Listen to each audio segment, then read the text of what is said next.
Assalamualaikum warahmatullahi wabarakatuh.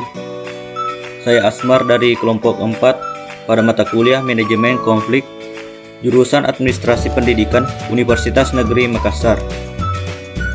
Di sini saya akan mempresentasikan materi dari kelompok kami, yaitu mediasi dan negosiasi. Adapun anggota dari kelompok kami, yang pertama saya sendiri Asmar sebagai pemateri, yang kedua Nur Fatimah, dan yang terakhir Wardana. Pengertian mediasi. Menurut Christopher W. Moore, mediasi adalah intervensi terhadap suatu sengketa atau negosiasi oleh pihak ketiga yang dapat diterima, tidak berpihak dan netral, tidak mempunyai kewenangan untuk mengambil keputusan dalam membantu para pihak yang berselisih dalam upaya mencapai kesepakatan secara sukarela dalam penyelesaian permasalahan yang disengketakan.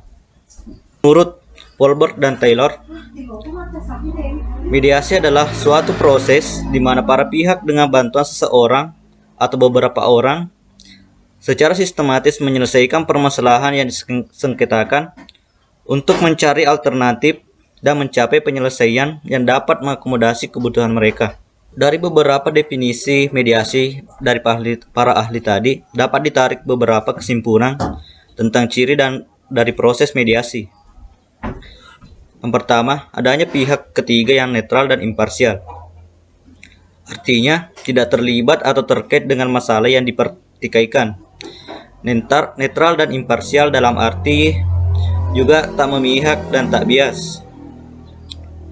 Yang kedua, dalam kasus yang bersifat individual, mestinya pihak yang bertikai yang memilih mediator.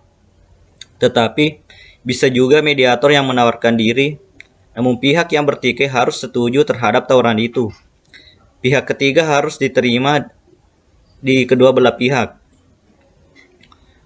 Yang ketiga, penyelesaian dibuat oleh pihak yang bertikai dan tentunya harus dapat diterima tanpa paksaan dari pihak manapun.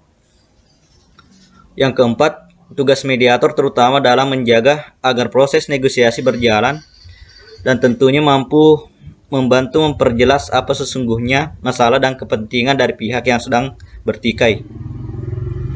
Dengan kata lain, peran mediator adalah mengontrol proses, sedangkan peran pihak yang bertikai adalah mengontrol isi dari negosiasi. Prinsip-prinsip mediasi. Yang pertama, bersifat sukarela. Pada prinsipnya, inisiatif pilihan penyelesaian sengketa melalui mediasi tunduk pada kesepakatan para pihak. Hal ini dapat dilihat dari sifat kekuatan mengikat dari kesepakatan. Hasil mediasi didasarkan pada kekuatan berdasarkan pasal 1338 KUH Perdata. Dengan demikian, pada prinsipnya pilihan mediasi tunduk pada kehendak atau pilihan bebas para pihak yang bersengketa. Mediasi tidak bisa dilaksanakan apabila hanya salah satu pihak saja yang menginginkannya.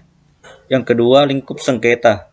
Pada prinsipnya bersifat keperdataan jika dilihat dari berbagai peraturan singkat undang-undang yang mengatur tentang mediasi di Indonesia. Dapat disimpulkan bahwa pada prinsipnya sengketa-sengketa yang dapat diselesaikan melalui mediasi adalah sengketa keperdataan. Yang ketiga, proses sederhana. Para pihak dapat menentukan cara-cara yang lebih sederhana dibandingkan dengan proses beracara formal di pengadilan. Jika penyelesaian sengketa melalui litigasi dapat selesai bertahun-tahun, jika harus terus naik banding, kasasi, sedangkan pilihan penyelesaian sengketa melalui mediasi lebih singkat karena tidak terdapat banding ataupun bentuk lainnya. Putusan bersifat final dan binding, yang artinya putusan tersebut bersifat ingkar atau mempunyai kekuatan hukum yang tetap. Yang keempat, proses mediasi tetap menjaga kerahasiaan sengketa para pihak.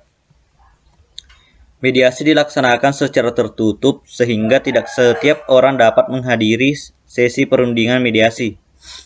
Hal ini berbeda dengan badan peradilan di mana sidang umumnya dibuka untuk umum. Sifat kerahasiaan dari proses mediasi merupakan daya tarik tersendiri karena 34 para pihak yang bersengketa pada dasarnya tidak suka jika persoalan yang mereka hadapi dipublikasikan pada umum. Yang kelima, mediator bersifat menengahi. Dalam sebuah proses mediasi, mediator menjalankan peran untuk menengahi para pihak yang bersengketa. Peran ini diwujudkan melalui tugas mediator yang secara aktif membantu para pihak dalam memberikan pemahaman yang benar tentang sengketa yang mereka hadapi dan memberikan alternatif solusi yang terbaik bagi penyelesaian sengketa tersebut. Berikutnya, pengertian negosiasi. Menurut Ivan Savage, negosiasi adalah sebuah proses di mana dua pihak atau lebih yang berbeda pendapat berusaha untuk mencapai suatu kesepakatan.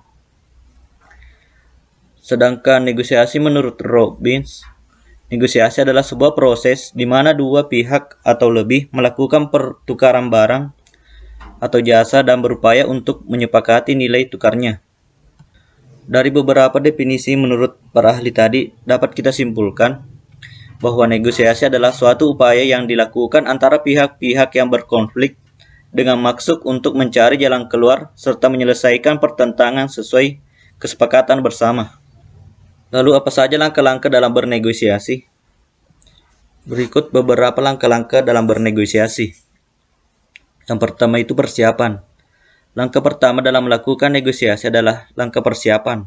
Persiapan yang baik merupakan fondasi yang kokoh bagi negosiasi yang akan kita lakukan. Hal tersebut akan memberikan rasa percaya diri yang kita butuhkan dalam melakukan negosiasi. Yang kedua, pembukaan. Untuk mengawali sebuah negosiasi dengan baik dan benar, tentunya kita perlu memiliki rasa percaya diri, ketenangan, dan kejelasan dari tujuan kita melakukan suatu negosiasi. Yang ketiga, memulai proses negosiasi. Langkah pertama dalam memulai proses negosiasi adalah menyampaikan atau proposing apa yang menjadi keinginan atau tuntutan kita. Yang keempat, membangun kesepakatan. Tentu yang perlu kita ketahui dalam negosiasi, tidak akan pernah tercapai kesepakatan kalau sejak awal masing-masing atau salah satu dari pihak tidak memiliki niat untuk mencapai suatu kesepakatan.